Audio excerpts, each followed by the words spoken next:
the AM Drive. Like, you almost have to win the Super Bowl when your quarterback's cheap. Russell Wilson, Tom Brady. Tom Brady, so that's the only reason he won was because he took so little money so they could build around him. Oh, speaking of, if Josh Allen plays out this contract, he will make more money in 6 years than Tom Brady's made in his whole career up to this point. So bad. How incredible is that? Well, it speaks. There's one thing I'll give Tom Brady credit for. He knows he has limitations. Like, even he made a Twitter post, which I was like ecstatic about. He said, limitations. Oh, please. Because he realizes that it's nice to have a good defense around you. You don't pay a bunch of good defensive guys if Tom Brady doesn't take a salary cut. Tom Brady was making $100 million every year. You couldn't do anything with it. Yeah, that's why the Cowboys don't have a defense. Well, yeah, but Dak just got paid. Well, they're still not going to build one around him now, especially not now.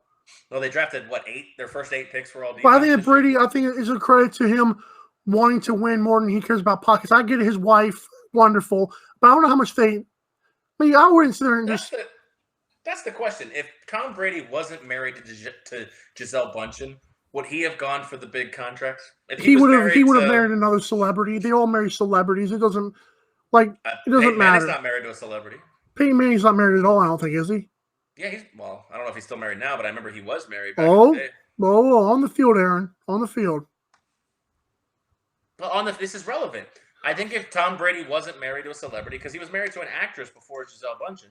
I know she's like super, super rich, but I still think he would have married another celebrity. It wouldn't have been much of a difference. That's not my point. I'm not trying to predict what would have happened.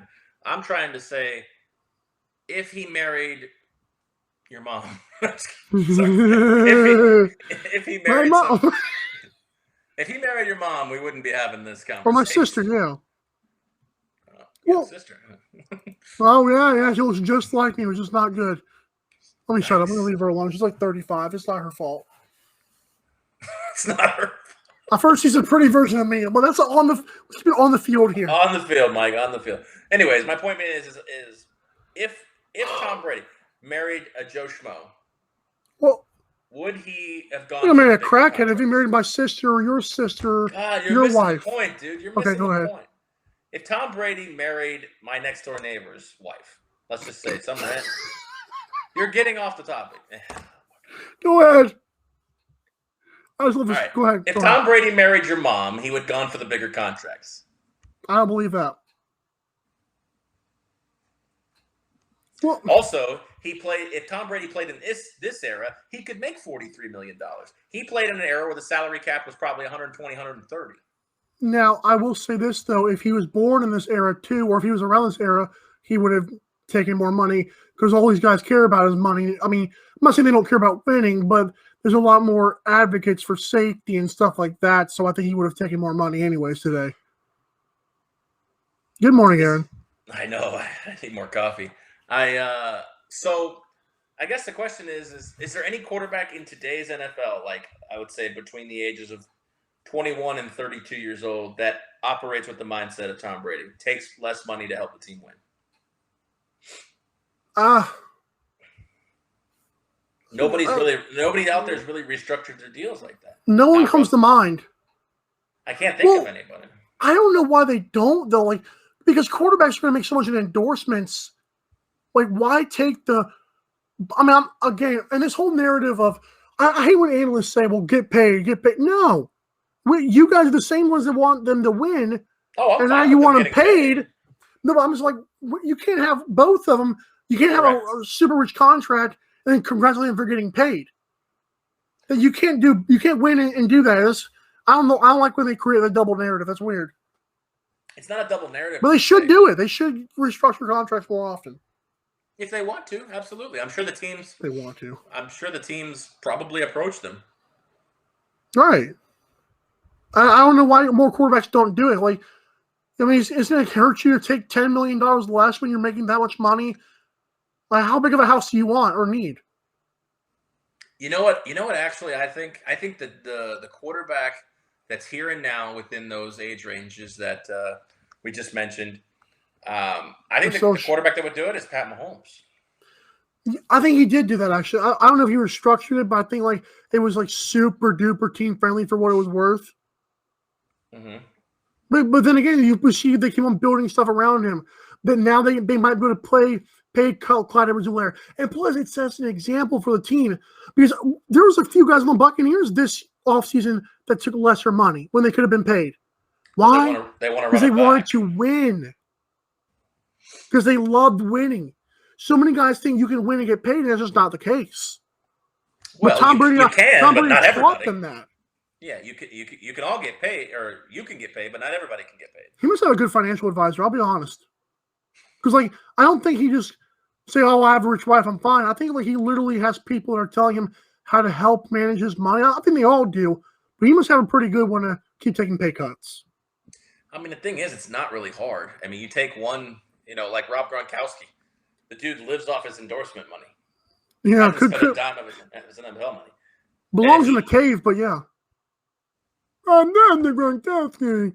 It's a very rich cave, my friend. I don't, It's a big old cave. It's a cave of wonders, like what was that movie? Like Aladdin. Crystals. Aladdin, yeah.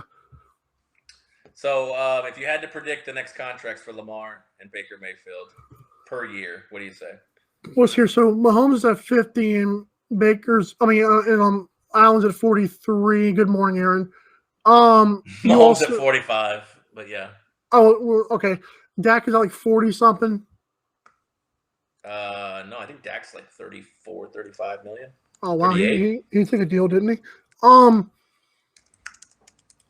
So I'm going to say I think Baker. 40. This is going to be crazy. 40. I think Baker's going to demand more. I don't.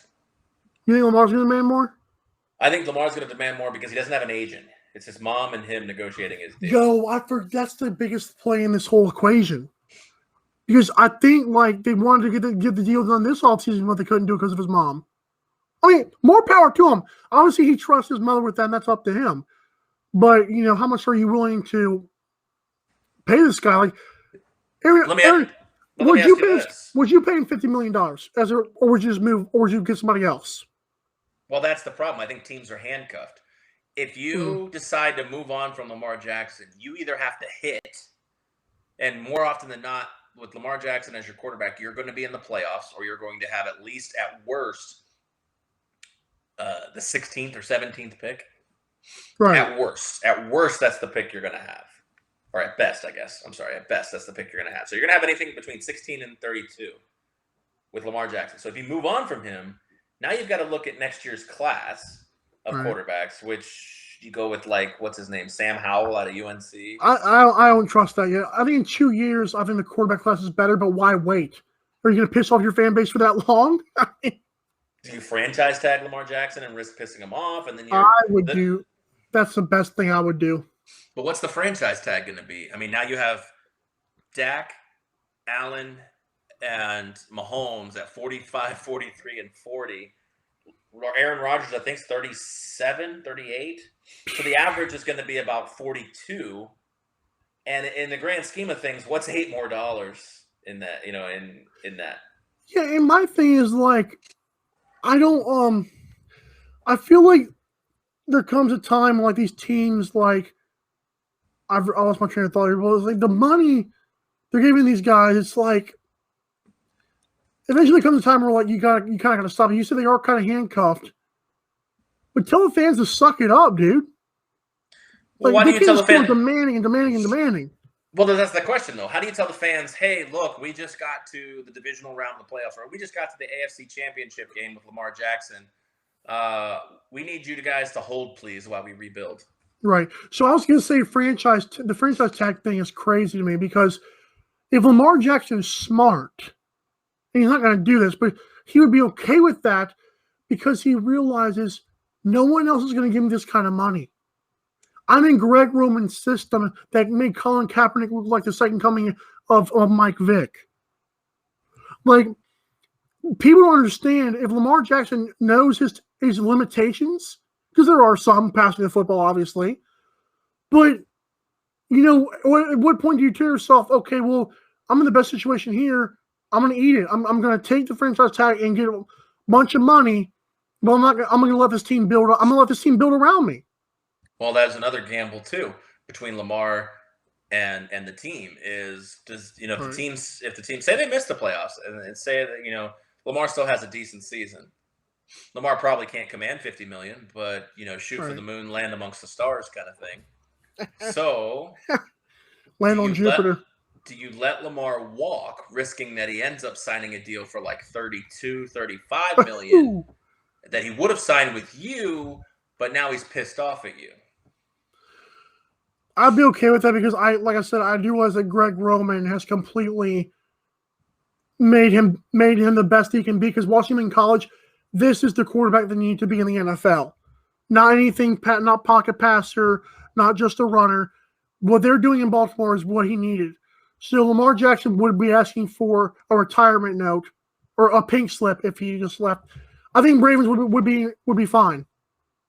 But they're not going to do it to the fan base. But I mean, there's no free agent unless you can get Aaron Rodgers. There's no free agent quarterback worth going after to replace Lamar Jackson. And they're all getting old. Have you noticed that? Well, it's an easier position now that you're protected. And Garoppolo, I mean, he's going to be available, but who's going to? I mean, come on. Garoppolo, you're right. Garoppolo could be available. So you have Garoppolo, a Deshaun Watson that may be coming off a year-long suspension. A 38, 39-year-old out of jail, so he couldn't stay in shape. I don't know. Well, you have a 38, 39-year-old Aaron Rodgers, who's obviously not the future for you. It's the win now. You're not good enough to win.